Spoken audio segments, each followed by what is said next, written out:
Hey, so you just got the new GoPro, and you might be the kind of person that likes to watch YouTube videos to see how to set it up properly. Well, I'm glad that you're here and you found this video, and I will give you the basic rundown of how I set up my GoPro Hero 9. And if some of these are painfully obvious, I mean, because they kind of are, but there's some people that might not, I'm sorry. But I also did put the time chapters down at the bottom, so if you do want to skip ahead, that's completely fine. You might be able to see what you're looking for down there. And if you are a GoPro superstar and you're watching this for some reason, and you probably saw something that I missed, make sure you leave that in the comments, because it might help somebody that's looking down in the comment section. But let's get started.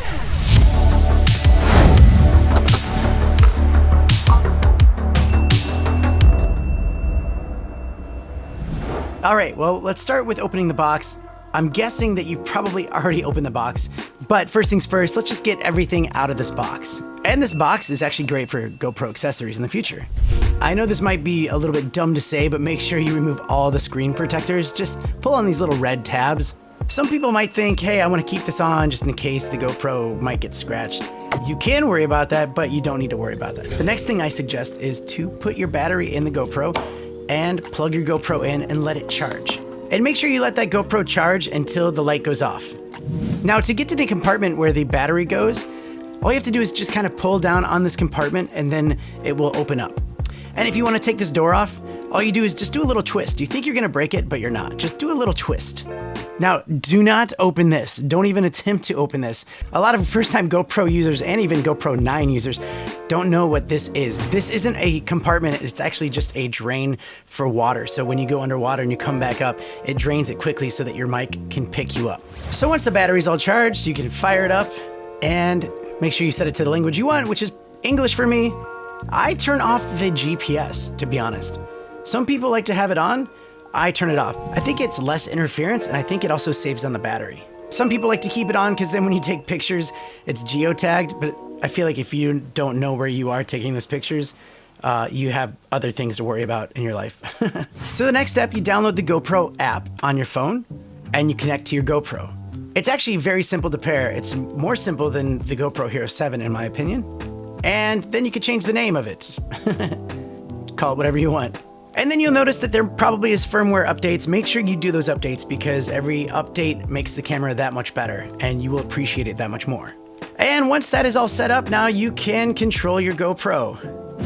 And another really important step is to go into your preferences and then go down to reset. Throw your memory card in, whatever memory card you're using, and you want to hit format SD card and go ahead and format that. I reformat my SD card every now and then. Once I get all the footage that I need onto my computer, I'll just go ahead and reformat that SD card instead of having to erase the files manually. If you wanted to create your own custom settings for like night mode, webcam mode, just swipe all the way to the bottom and you can create all the presets that you want to go with how you use the GoPro. The biggest thing that I like to change is I like to change the color to flat instead of GoPro. I actually think this looks a lot better. And if you want to color grade it in the future, that helps it a little bit more. Then I also set the sharpness to medium instead of high.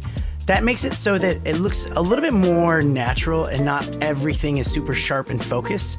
The other one I turn off, I do turn off hindsight and I turn off quick capture and voice controls. But the best part is familiar yourself with where these features are, and then you can kind of go back to them and turn them on if you need to. Voice control is pretty cool, but you don't need it all the time. If you're holding the GoPro and saying, GoPro, take a picture, instead of just pressing the button to take a picture, it's just a bit weird. But if the GoPro is on the other side of the room and you say that, it makes a little bit more sense. Now, there are a lot of other settings that you can do, and this would take a lot longer in this video. And if you are a GoPro guru and you'd like to put some of your settings in the comments, go ahead and throw those down there and then we'll upvote those and see how well they do. Now you are ready to use your GoPro Hero 9 like a pro, or like me. I wouldn't call myself a pro. Well, there you go. I hope that this helped in some way. There are a lot of other how to set up your GoPro videos on YouTube, so I'm really glad that you made it to my channel. You can hit that subscribe button to follow along, and you can hit that thumbs up if you want other people to find this video. I do have a lot of videos coming up. Some of them are not even about GoPros. Well, just a few. But stay tuned, and I hope to see you on the next one. Bye.